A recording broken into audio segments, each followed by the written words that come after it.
Fica quieto aqui. Quero ver. Perereca. Fala. Você gosta de quê?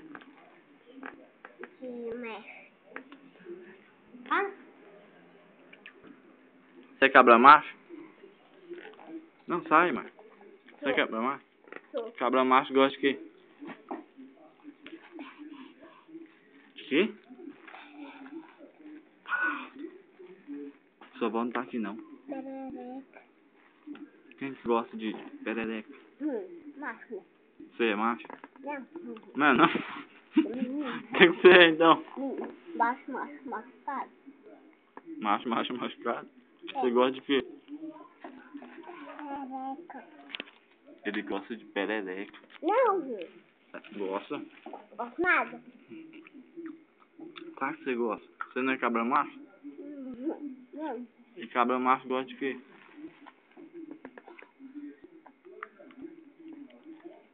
Por que você tá falando baixinho assim? Hã? O quê? Fala alto, rapaz. Minha avó tá assim. Sua avó briga? Você fala perereca? Então fala perereca. Não, eu tenho assim. Aí, eu falei. Não, mas você tem que falar pra sua avó que perereca é muito bom. Falei, perereca é muito bom.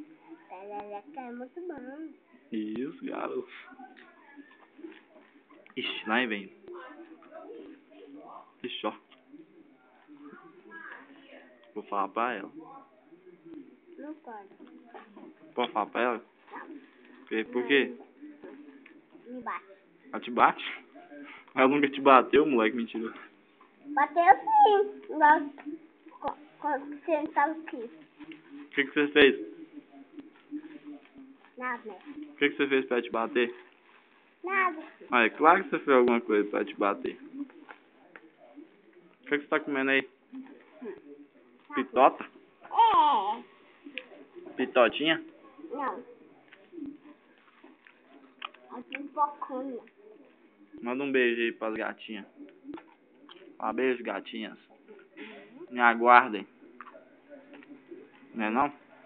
Fala assim, pererequinhas, me aguardem. Não. Tchau.